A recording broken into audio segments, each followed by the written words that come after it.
Halo semuanya, kembali lagi dengan Ibu. Kali ini kita akan membahas tentang limit fungsi, di mana merupakan KD 3.7 di kelas 11 pada semester genap ini.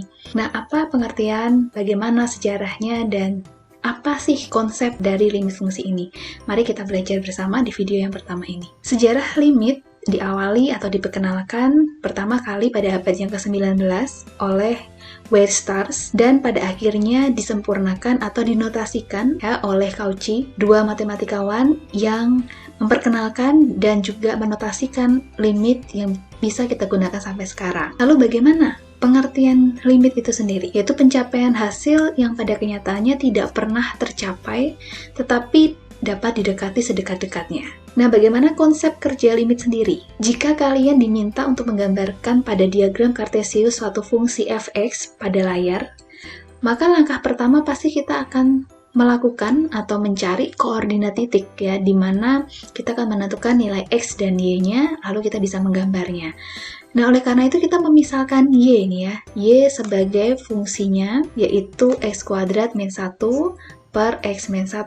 Nah, lalu kita mulai mencari nih ya nilai x dan y-nya yang pas untuk kita gunakan. Nah, misalkan di sini Ibu mulai dari min 2, lalu min 1, 0, 1, dan 2. Ya, misalkan Ibu ingin seperti itu. Maka di sini saya akan mencari nilai y-nya dengan mensubstitusi ya. Y berarti min 2 kuadrat min 1 per min 2 min 1. Berarti diperoleh y-nya adalah 4 min 1 per min 3. Jadi y-nya adalah 3 per min 3, jawabannya ketemu min 1. Nih, saya tuliskan min 1. Kemudian, saya akan mencari kembali untuk x sama dengan min 1, maka y sama dengan min 1 kuadrat, berarti 1 dikurangi 1 per 1 min 1. Maka y-nya adalah hasilnya, di sini min ya, mohon maaf, berarti di sini adalah 0 per min 2. Atau hasilnya 0. Lalu untuk yang ketiga, berarti ketika x sama dengan 0, maka diperolehlah kita substitusi juga y-nya diperoleh 0 min 1 per 0 min 1. Maka y adalah min 1 per min 1 dan didapatkan y-nya 1. Kemudian yang keempat, x sama dengan 1, maka kalau saya substitusi menghasilkan 1 kuadrat berarti 1 min 1 per 1 min 1. Y-nya adalah 0 per 0. 0 per 0 di sini berarti kalau kalian hitung nanti ya di kalkulator, maka hasilnya tak terdefinisi. Dan yang terakhir, kita menentukan untuk x sama dengan 2, kita substitusi, ini hasilnya berarti tak terdefinisi, dan y-nya maka kita cari mendapatkan 4 dikurang 1 per 2 dikurang 1. Maka diperolehlah 3 per 1, hasilnya 3. Nah, setelah kita mencari atau sudah menentukan nilai x dan y-nya beberapa, ini ada 5 titik, maka setelahnya kita akan menggambar dia dalam diagram Kartesius. Nah, di sini Ibu menggunakan bantuan GeoGebra untuk menggambarkannya, tapi kalian juga nanti bisa menggambarnya secara manual. Nah, kalau dilihat pada gambar ini, ya, ternyata kita dapat memperoleh kalau x-nya min 2, nih x-nya min 2, y-nya pasti di 1 ya, di bawah ya, tidak terlihat min 1. Kalau x-nya 1, dia tepat di 0, lalu kalau x-nya 0, y-nya tepat di 1, ketika x-nya 1, ini ya, dia naik, x-nya 1, dia harusnya tak terdefinisi, ya, ini tak terdefinisi. Lalu kalau 2, berarti y-nya di sini 3, nih, tepat ya. Nah, karena dia seharusnya tidak terdefinisi atau terpotong gitu ya, tidak ada nilainya, maka seharusnya gambarnya ini terpotong ya. Kalau saya gambarkan kembali gambarnya gitu, artinya dia terpotong nih, dia nggak ada, karena dia tidak terdefinisi. Oleh karena itu, ketika kita tidak mendapatkan nilainya atau tidak terdefinisi, ya, maka kita bisa seperti pengertian limit di awal, bahwa limit itu pendekatan, ya, pendekatan yang bisa didekati secara semakin dekat dan semakin dekat gitu ya, lebih dekat lagi. Nah, di sini Ibu mengganti pendekatan x-nya nih. Kalau tadi pendekatan x di sini tuh mulai dari min 2, lalu jalan lagi min 1, jalan lagi menjadi 0, jalan lagi 1, jalan lagi 2 ya. Range di sini masih 1 range-nya. Nah, di sini saya mengubah pendekatan x-nya. Ya, jadi saya mengubah pendekatan x ini dari 0 ke 0,999 ya, jadi selisihnya atau range-nya tuh diperkecil, lalu menjadi 0,99, 0,9, 1, 1,1, 1,2, dan 1,3. Kalau koma kan susah ya untuk nyarinya, maka kita butuh bantuan yang namanya Microsoft Excel untuk menghitung nilai Y-nya. Maka dengan cepat kita akan memperoleh ini nih, yang warna hijau. Y. Nah, kalau kalian lihat lebih dalam lagi, nilai Y, dia dari 1 menjadi 1,99. Naik ya nilainya ke 9, ya, lebih dekat lagi, naik lagi, lalu mendekat lagi 1,9, dan akhirnya tidak terdefinisi. Setelah tidak terdefinisi, ternyata ada nilainya lagi. Ya, kalau kita lihat dari arah kanan, ya paling mentok nih, jadi dia dari 2,3, dia mendekat dari 2,2, lebih kecil lagi, dia lebih kecil lagi 2,1.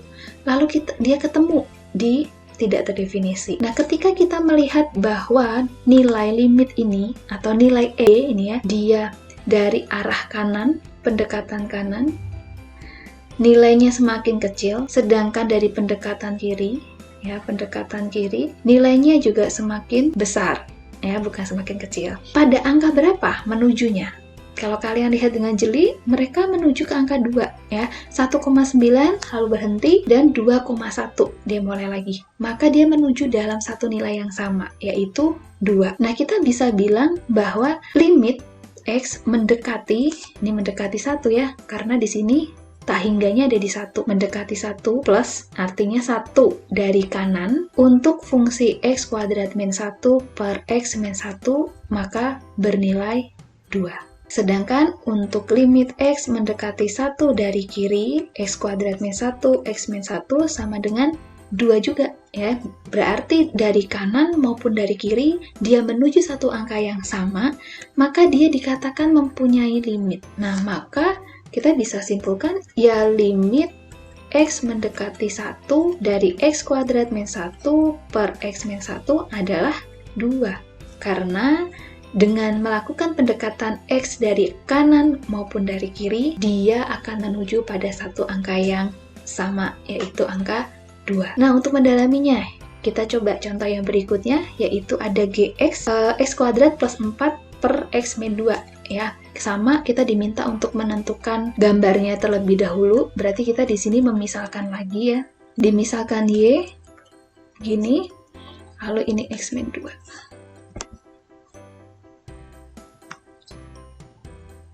Begini ya. Di sini kita bisa ya seperti tadi kita menggunakan pendekatan nih. Nah, pendekatan kita mau berapa? Nah, tergantung nih. Nilainya dia akan tak hingga kalau X-nya itu sama dengan 2. Kenapa? Kalau dia 2, nih kalau saya substitusi, nilainya itu akan 8/0. Artinya dia tidak terdefinisi. Nah, maka kita harus mengarah ke 2 nih. Nah, kita memulai dari berapa? Ingat, pendekatan limit harus pendekatan sedekat-dekatnya, supaya nilai limitnya terlihat. Nah, boleh aja nih kalian mau coba dia dari min 3, min 2, min 1, 0, min 1, min 2, min 3. Tapi nanti pasti hasilnya pendekatannya kurang mendekat ya, kurang mengarah ke satu angka. Jadi, ketika kita diminta untuk melakukan pendekatan dari kanan maupun dari kiri, kita akan melakukannya dalam bilangan desimal. Dalam kasus ini, Ibu menggunakan dari 1 ke 1,999, ya, berwarna kuning ini, 1,99, 1,9, 2, 2,1, 2,2, dan 2,3. Nah, untuk memperoleh yang ini, lagi-lagi kita butuh bantuan Excel. Dan setelah kita hitung, ternyata terlihat ya nilai Y-nya. Nilai Y-nya ini berawal dari min 5 menjadi min 76,1. Sedangkan dalam yang kanan ini ya, yang kanan dia dari 30,96 dia naik 84,1. Nah, kalau digambarkan menggunakan GeoGebra, karena dia nilai X dari kanan, pendekatan dari kanan, dan dia nilai X pendekatan dari kiri. Kalau kita mau lihat nih, seperti ini. X-nya tuh di 2. Nih, pendekatannya di sini. X-nya yang 2. Dia sebenarnya mengarah kemana sih nilainya ini? Kalau dilihat dari pendekatan kanan dan pendekatan kiri, dari hasil ini kita bisa lihat bahwa dari pendekatan yang kanan, nilai Y akan menuju ke positif tak hingga. Sedangkan kalau dari pendekatan kiri, nilai Y itu akan negatif tak hingga. Maka kita bisa simpulkan bahwa nilai limit X mendekati 2 dari kanan, dari GX, sama dengan positif tak hingga. Sedangkan limit X mendekati 2 dari kiri, dari GX, maka negatif tak hingga. Nah, karena dia tidak menuju, ya ini kan angkanya beda, tidak menuju pada nilai yang sama, dikatakan bahwa nilai limit X mendekati 2 dari X kuadrat plus 4 per X min 2 ini tidak ada atau tidak mempunyai nilai limit karena dia tidak menuju pada nilai yang sama. Beda cerita dengan contoh kita yang pertama tadi. Contoh yang pertama kita tadi adalah dia menuju angka yang sama, yaitu 2. Entah dari kanan, entah dari kiri. Sedangkan pada contoh yang kedua tadi, dari kanan dia menjadi positif tak hingga, tapi dari kiri dia menjadi negatif tak hingga. Sehingga tidak menuju pada nilai yang sama dan dikatakan bahwa limit X mendekati 2 dari fungsi ini tidak ada. Nah, inilah sekilas tentang konsep limit. Semoga bisa membantu kalian untuk lebih memahami limit. Terima kasih, sampai jumpa lagi di video berikutnya. Tuhan memberkati.